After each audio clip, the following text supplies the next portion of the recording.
I want to introduce my colleague, Celeste Brown, who is the RIT women's hockey coach and one of my new, I would say, friends through the last year. We've gotten to know each other. Jordan Marchese, who is a senior this year and will be graduating. She's a student in our Saunders College of Business. And I'm going to stop sharing. We'll go to a gallery format, and I'm going to let them both introduce themselves fully to get started. So Celeste, do you want to start? Sure, thanks, Mark. Super excited to be here. So I'm Coach Celeste. Brown is my last name, but you can go Coach Celeste. This is my first year coaching here at RIT, but the cool thing is I'm also an alumna of RIT. I graduated in 2015 in sociology and anthropology.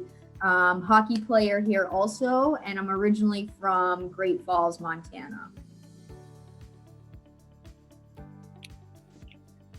Hi, Mark. You definitely are my new friend for sure. My name is Jordan Marchese. I'm a fourth year business management student with a minor in advertising and public relations. I'm also a senior on the women's ice hockey team, and I'm from Mississauga, Ontario, Canada. All right, so I'm going to be the moderator going forward, and I'm just going to ask each of you some questions. And I think it'll be really interesting to hear what you have to say and give some insight to the audience. Celeste, I'm going to start with you. Can you tell us a little bit about the composition of the women's team currently in terms of nationality, and then maybe talk about the athletic facilities that are available to the men's and women's team, and who do you compete against and how far does the team travel? Sure. So composition of our team currently. So we have about half of our team are Canadians. And so we have a couple from New Brunswick, one from Quebec, one from Alberta, and mostly from Ontario, that Greater Toronto area. There's been years in the past where there's only been 4 Americans on the team, which is pretty cool. We love our Canadian student athletes. Since it's so close, it's an easy transition for them to come down. But usually it's at least half Canadian. In terms of facilities for our student athletes, we were very, very fortunate. We play in an arena that was built 5 years ago, going on our 6th season, the Gene Policini Center. And it is just for women's and men's ice hockey. And so Mark spoke earlier about some of our other varsity sports and how they're Division III. So just the Division I teams are within this facility. This facility is used just for our teams in terms of practice or ice schedule. So we're not sharing with local teams or our club programs or anything along those lines. That way our athletes can use our ice at any point to better their skills, better their game. We also are extremely fortunate in that in this facility, we have our own weight room, and our weight room is large enough for all of our student athletes to go in, take care of their business, and take care of their body. We really focus on the whole experience and the whole development of our student athletes here. So not just the on-ice component, but the off-ice component. And so that strength and conditioning piece is really, really important. And then when you add in another part that is the athletic training, we have an athletic trainer that works with our team full time. And athletic training in this instance means taking care of any injuries, bumps or bruises, preparing prehab, making sure that your body is available to play games, et cetera, et cetera.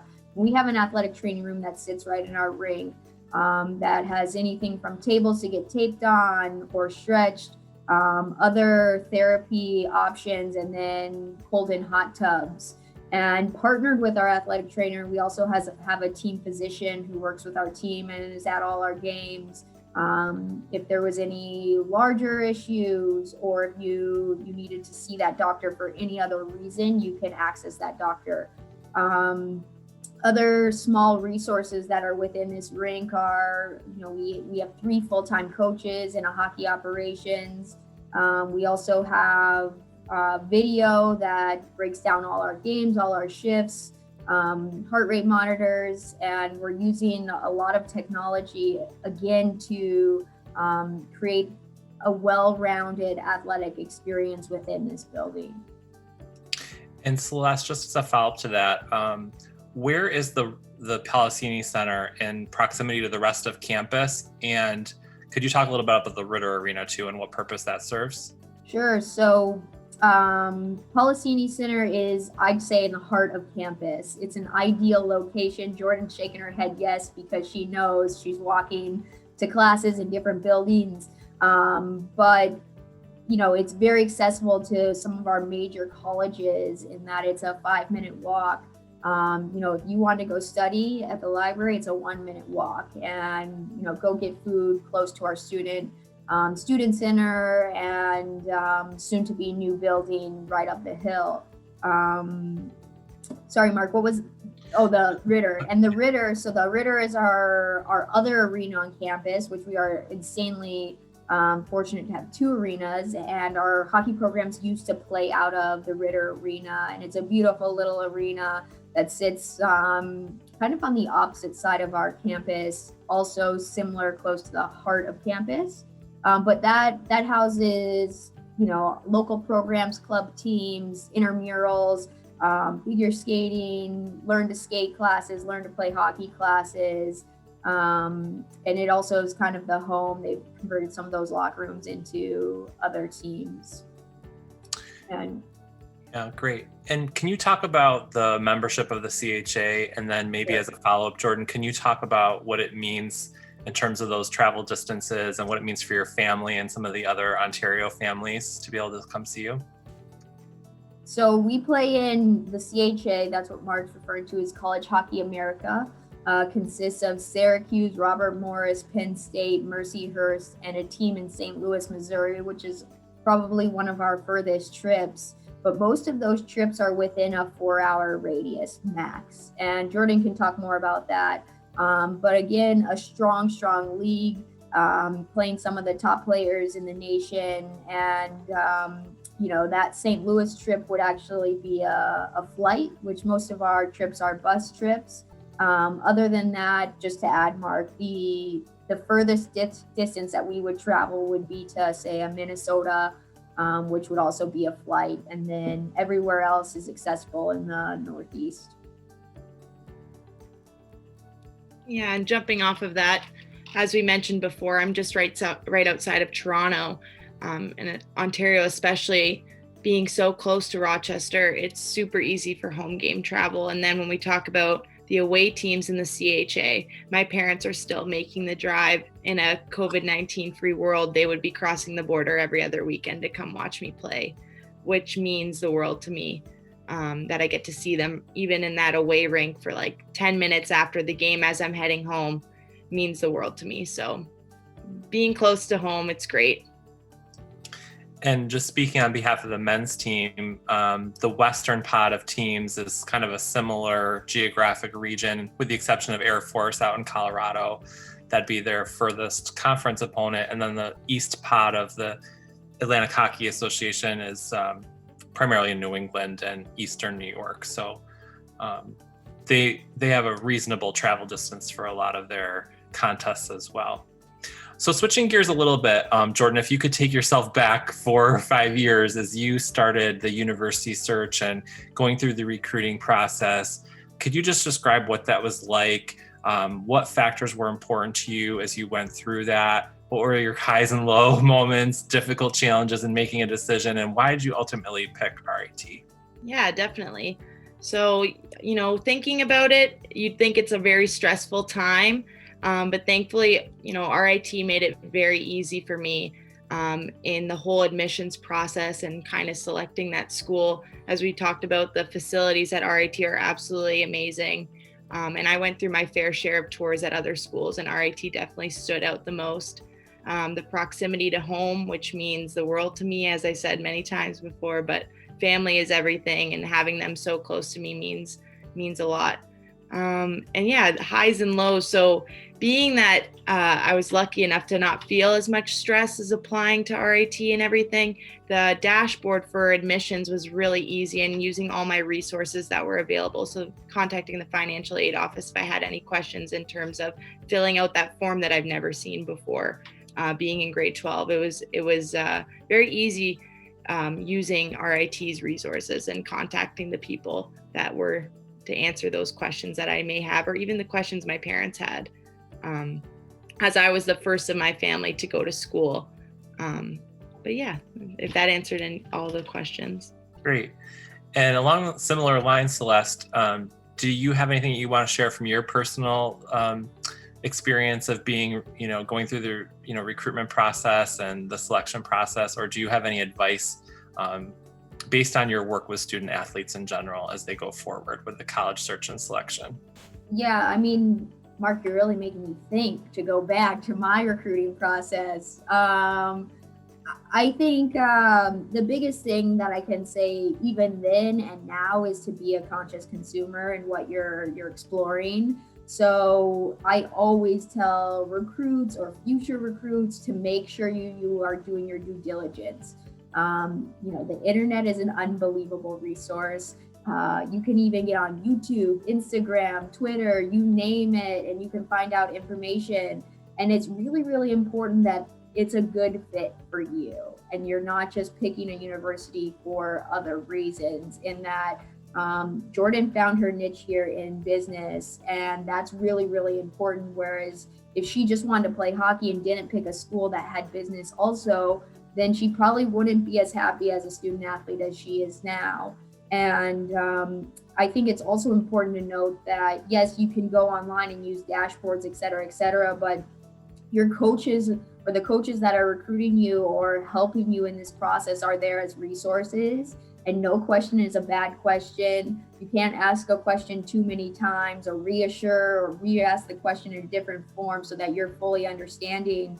And most of the coaches understand on a deeper level what their athletes, what their student athletes day-to-day is like, what their process was in terms of maybe they came in decided, wanted to switch majors. So ask them all the questions. If they don't have the answer, I guarantee they'll go seek it and find it. Excellent advice.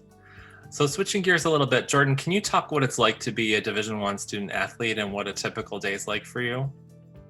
Yes, for sure. So I take a lot of pride in being a Division I athlete. It was my goal since I was a young girl playing hockey, and definitely thinking of myself as a role model for people like my younger sister who also plays hockey. But yeah, the typical day would be waking up fairly early, around 7:30 for an 8 a.m. class. Right now it would be on Zoom, so I just hop on this computer at this desk in my room, but in a regular world, I'd be walking, 2 minutes from the parking lot where the Gene Policini Center is to the business building and getting into a classroom there. And then the class is usually an hour long, depending, and then I'd go get some breakfast and then walk my way over to the rink and get ready for workout and practice around 11 o'clock. And that's where I get time to see my teammates, talk about our morning and kind of get ready to dial in for practice and stuff like that. And then for about 2 hours, we'd have our practice and workout after, do a rollout or just kind of cool down, and then head to an afternoon class or just study somewhere on campus or at home, and then also eat lunch. And then at night, kind of just cool down. If I have a night class, that's usually 3 hours. But if not, it's just dinner and just chilling with my roommates. Maybe some Netflix before bed, but that's about it. And Celeste, do you have anything to add in terms of what you observe of RIT student athletes or what you recall from your experience?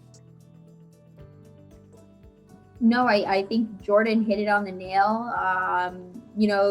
As a student athlete, student comes first. That's the only thing I would say. And Jordan painted the picture well in that she gets up, goes to class. Usually she does have morning classes. Sometimes she has night classes because student athletes have to manage their schedule to have that block off to practice. But again, student comes first before athlete all over the country, not just at RIT. But Jordan sort of talked about how she would study and manage her time, and that's an important piece in this puzzle is that the student athletes have to be diligent and prepare ahead of time in their process and their daily schedule. That actually leads into my next question. Jordan, have you seen an evolution in yourself going from freshman year until now in terms of how you've been successful balancing being a student and being an athlete? Yeah, for sure. I feel like especially coming from high school where you're there for 6 hours in the day from morning till afternoon, and then you have whatever night hockey that you're doing on the side. But here it's in the middle of the day or whatever time it is. So you definitely have to manage your time. And freshman year, everything was new and you might have had some hiccups along the way, but now going into my senior year, I feel like I have it down packed that school does come first in every way. And having a coach like Coach Celeste who completely 150% supports that is huge. And that in no way do I feel like uncomfortable if I have to miss a practice for class. I know that class comes first all the time. But yeah, definitely taking care of your academics before. And I feel like without having one or the other, I feel like my time in the day, I'd feel like something's missing because I don't have hockey or I don't have class. So having a busy schedule is, I think, good. And it allows me to really take care of things and feel a sense of like pride in that, I do have this busy schedule and I'm handling it and I'm taking care of it. That's great. Coach Celeste, could you talk about RIT's support services and how students, are students comfortable seeking support? What's kind of the culture around that at RIT? Yeah, I think RIT is an unbelievable place for student athlete support or student support in general. For being a mid-sized university, I would say, I think the best resource you have is access to your professors and access to your advisors. There's, of course, tutoring that's available, writing center. You can go seek research help in the library, et cetera, et cetera. But professors put their students first here. And I think that's pretty unbelievable in that they know your name. You can email and ask for office hours if you can't attend the already given the office hours.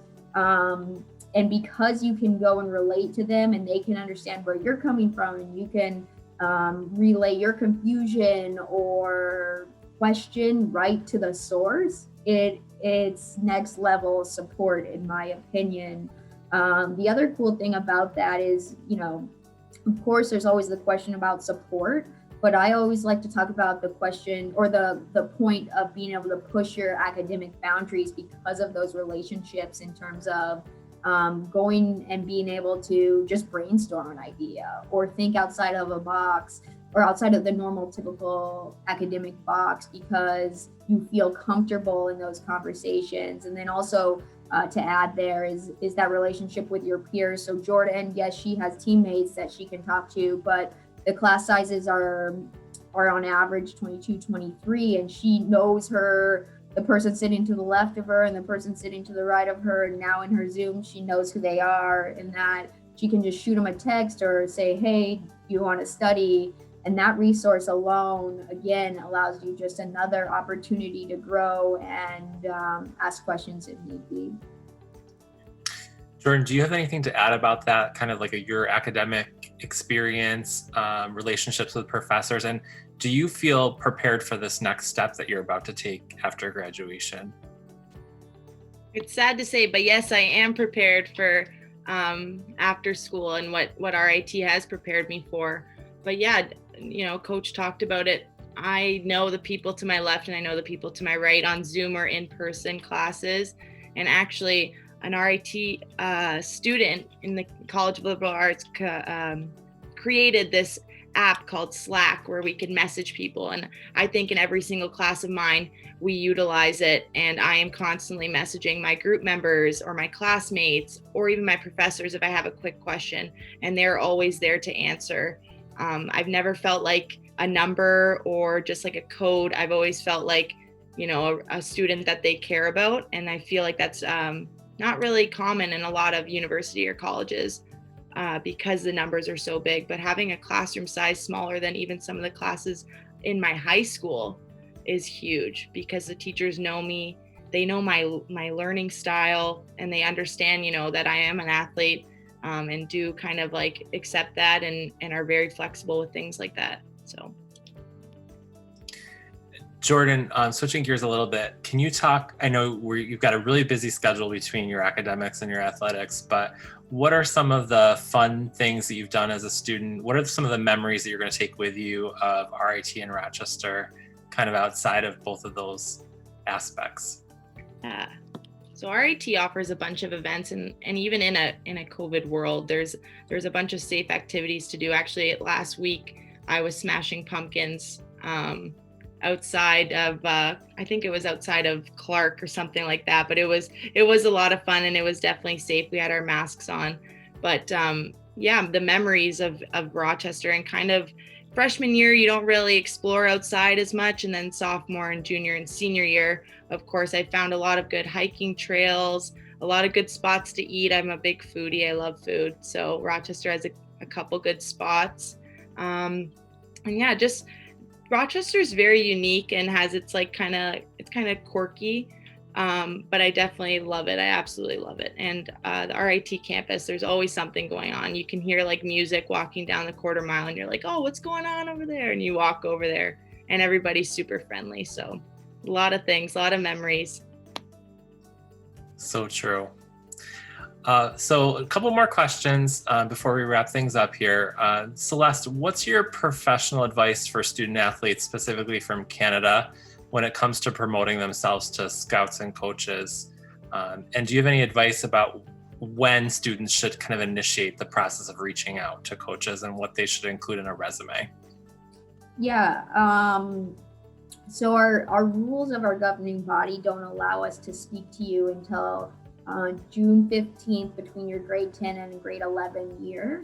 But that does not mean that you can't promote yourself before that. And it can be as simple as just sending an email. Pretty much every coach on our staff has their email up online. You're able to go grab that, and you should just update us. And what you can do is your name, your graduation year, which is really, really important, so we understand what year you are looking to come to RIT, what team you play for, your number, and why you're interested in RIT. I always love that in an email, because it's important that you fit the university. I talked about the fit on both sides, the university along with our athletic program. And so for those student athletes or prospective student athletes before that June 15th date, you can continually update us. We can't reply or engage in conversation, but it is nice to kind of check mark where you're going to be. So if you tell us you're going to be at this tournament or playing this game at this time, very, very helpful. And then on top of the emails, the other cool thing is that we have a recruiting questionnaire that's always accessible up on our website, or athletics website, on our women's ice hockey page, that you can go fill out and get your information. And it creates a seamless line of communication. But again, I don't think there's a too early time, as long as you understand that we're not allowed to reply, and that's why we're not replying. You're not getting mad at me when I'm not replying to you. But there's also, again, that conscious consumerism that comes in there, and that while you're doing those emails, you should be researching the university. And if you're researching RIT and understand and really, really feel like it's a good fit for you, then you can be persistent. But if it doesn't have your major that you want, then you should know that. And again, it comes down to being the ball in both courts. Ours as recruiters and yours as a student. Thank you so much. So in closing, I just wanted to ask both of you if you have any parting words of advice that you can give to a potential future student athlete. Do you want to start, Jordan? Yeah, I could start. Don't stress. It's supposed to be an enjoyable experience, and just remember that communication is key, and communication with yourself, checking yourself, with your parents, with your future coach, admissions, using all your resources that are available. And there are plenty, especially at RIT. It's, if you have any questions at all, there are answers to them, and then you can get them just by reaching out and communicating that. And to fully immerse yourself in the culture and what your school has to offer, because you don't want to be going into your senior year and not have, just have done hockey only in school. You want to really like open yourself up to whatever your school has to offer. And RIT has offered amazing things to me outside of just academics and with hockey. And then I'll just add, Mark, again, be a conscious consumer. That is the best thing I can tell you. Other than that, there's a place for everyone. And in this sport, if you want to go to college and play hockey, there's a place for everyone at some university. I'll be a little biased in that RIT is incredible and provides those opportunities that Jordan talked about. From a holistic experience instead of just two areas. And that's really, really important.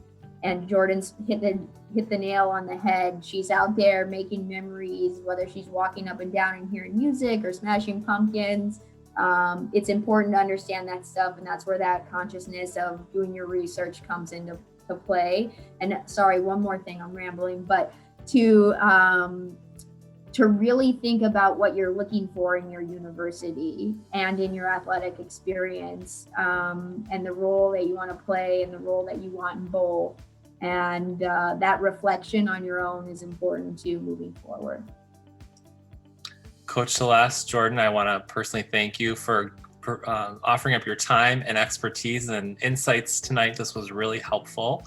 And I also want to thank CollegeTrackr Canada for giving us this opportunity to connect with prospective students.